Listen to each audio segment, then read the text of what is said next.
to the Sharing Circle. We are all here today because we suffered through great tragedy in our life, and we are willing to overcome it, or we already have overcome it. My name is Patrick Swayze, and I suffer from stage 4 pancreatic cancer. Hello, Patrick. My name is Erin Corrigan, and I overcame anorexia. Hello, Erin. My name is Ken Dornstein, and my brother died in a tragic plane bombing. Hi, Ken. My name is Ruth Kopp, and I am a hidden child of the Holocaust. Hi, Ruth. My name is Nando Colorado, and I suffered a plane crash and lost my family. Hi, Nando. My name's Cleopatra, and I'm a sex addict. Hi, Cleopatra. My name is Trinity, and I'm a survivor of the Cambodian War.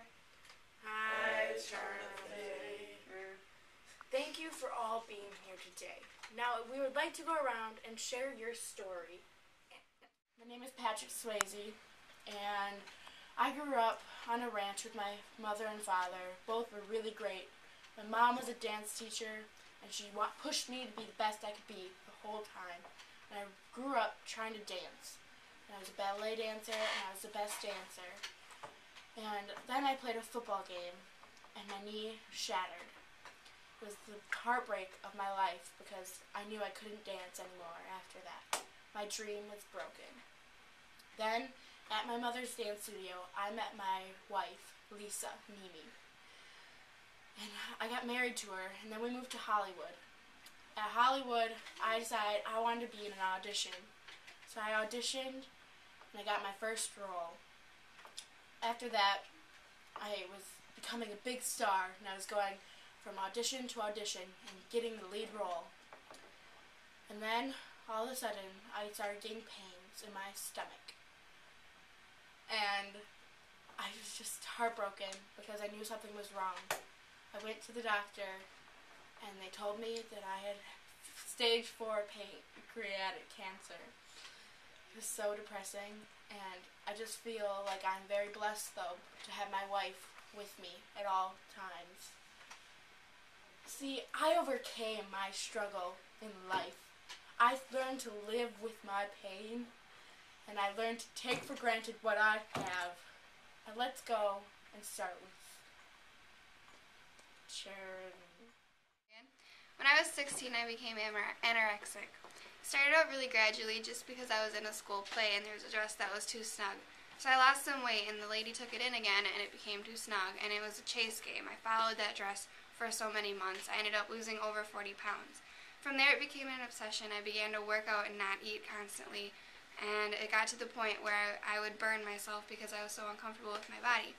So I ended up being in so many rehab and help hospitals that I finally became obese and realized my problems. And then, as a result of being obese, it was another kind of catch game, and I kept losing weight. And I would tell everyone I was fine, but really I wasn't. I was still having the same problems. And as soon as they dumped me off at college, I began to work out obsessively, and I actually got kicked out of a weight room once. Now that I'm older, I realize my problems are in the past, and I've gotten over it. And I'm not anorexic, but I'm not obese. I'm in the middle, and I'm healthy, and I know how to fill my plate so that it's healthy food and it fuels me, and I know how to work out moderately. Thank you for sharing, Erin. Everybody, give her a round of applause. I'm Ken Dornstein. My brother was David Dornstein, but as you know already, he died in the plane crash. I was about 16, 17 at the time, and at first it really didn't affect me that much. But as I went on and got older, I started getting a lot sadder about the whole thing. And eventually I went through all this stuff that we cleared out of his apartment, and I found these notebooks beyond notebooks of his rambles, and that he was actually going to make a book. But the manuscript that he took on the plane got destroyed along with the entire plane itself. And so I'm just writing a book about his memory, and that's pretty much it. Way to share. Way to share. Everyone applaud for Ken. Jewish 4-year-old girl during the Holocaust in Nazi-occupied France. And When I was little, I lived in an apartment with my older cousin and her family. And I remember her always telling me, because we were hidden, I couldn't say anything about me being Jewish. So she always said, remember, your name is Renee and you are French. And I always remember that, and for a while it stuck. I actually thought I was Renee. And eventually it kept getting worse. By 1943 it was, I was sent to a Catholic orphanage, and I didn't know why until later. And I knew I had a mother, but nuns in the orphanage kept telling me that I was an orphan and my mother was dead, which I knew wasn't true. I knew I had a mother, but I just didn't know where she was. And I was in the orphanage for probably 6 months until liberation, and I got to see my mother again and my father, and it was the happiest day. Everyone was reunited, but sadly, both of Jeanette, my cousin, both of her parents had died on the train home from their concentration camp. And as I got older, I became a teacher in America, and I came across one of my students, and she was really interested in writing, and I asked her to write my biography. And so she titled it, Your Name is Renee. Would you say you overcame your struggle? I think so. I've learned to accept who I am, and I'm proud of being a Jew. Hi, my name's Nando Parado, and my struggle was that my plane crashed in the Andes. Me and my rugby team, we were heading to Uruguay to play in a huge rugby tournament, and rugby means a lot to us, but we were so excited to go on the trip, and we were grounded, but then we got to go back up in the flight, and we were so excited, fooling around in the plane until our plane hit turbulence and we went down the Andes. We were up there for 72 days, and it was so cold and food was scarce, so when a family, or my mother and my sister died, but when people died, we were forced to eat them because we didn't have any food. So after we got rescued, we were overflowed by the press, and one of the people writing the plane wrote a book, and I wrote a book too called Miracle in the Andes, 72 days and a long trek home. Cleopatra, and basically the story of my life would be that when I was 5, I married my father. Yeah, that's kind of nasty. But that's just how our family kind of worked at that point. And then after he died, in his will it said I was supposed to marry my brother, who was 13. I was 18. So I did, and then we spent the rest of his life trying to kill each other. In the end, of course, I succeeded. Duh.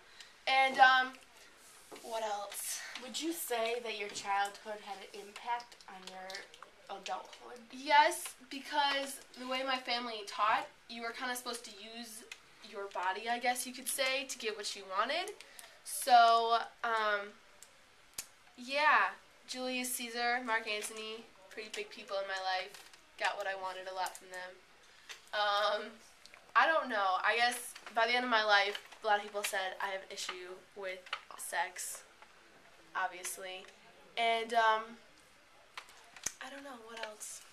I suppose that's had a big impact on my life and helping me learn how to be a better leader. No. Where did all this originate? Like, where did all this happen? What country? Well, I'm Queen of Egypt, but I was actually born in Greece, and my whole family's Greek. It's kind of like lying, I guess, but, you know. Thank you for sharing with us, Cleopatra. Yeah. Hi, I'm Trinity Him, and I grew up in Cambodia. I lived around the time when the people from Vietnam came to attack my country of Cambodia. I lived with 8 brothers and sisters, my mom and my dad. And throughout the time, about half my family died, and they were brutally, killed. They were beaten and shot for no apparent reason, just because we were Cambodian. Stupid. So would you say that this trial stopped you in life from doing things you wish you could have? Yes, because I was forced to work in a field picking rice, and if I did anything wrong or out of the normal, I would be beaten. So have you overcame the struggle, or are you still working on it? I've overcome it because later on we moved to America, and now we're free. Way to go! Thank you all for coming here today. I know it was a struggle trying to share your story with all the others, but I'm hoping that either you overcame your struggle or you are on the path to overcoming. If you want to learn more about me, Patrick Swayze, then read my book, The Time of My Life, by me and my wife, Lisa. Thank you guys for all helping me overcome my anorexia and obesity. If you are inspired by this story, or if you want any ideas on how to change your life, you can read Does This Book Make Me Look Fat? And there's 14 different authors and 14 different stories. I'm glad I came here today and told my story. If you want to learn a little more about my story, you can read my book, Miracle in the Andes, and 72 Days on the Mountain and a Long Trek Home. It's a very good book, and it's a New York Times bestseller. If you want to learn more about me and my struggles trying to get over my brother, you can read The Boy Who Fell Out of the Sky.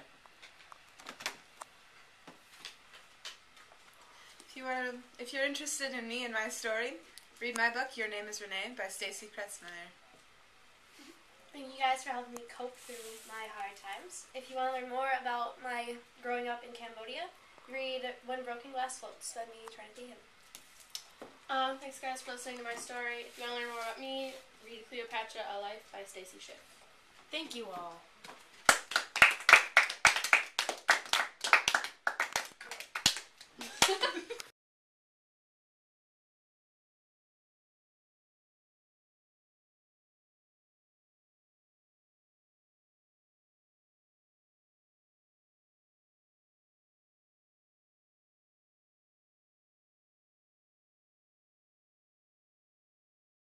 And welcome to the group sharing circle. My name is Patrick Swayze, and I forgot. Guido. Oh. Wait, that's my leg. Okay, let's all being really obvious. Killer, it's on. He's filming. No, stop. No, that is so effing creepy. Okay, just so You guys are. I have overcame my problem. I lived with pancreatic cancer for about 2 years, and I was so close to fighting it, and I ended up dying. No, I can't say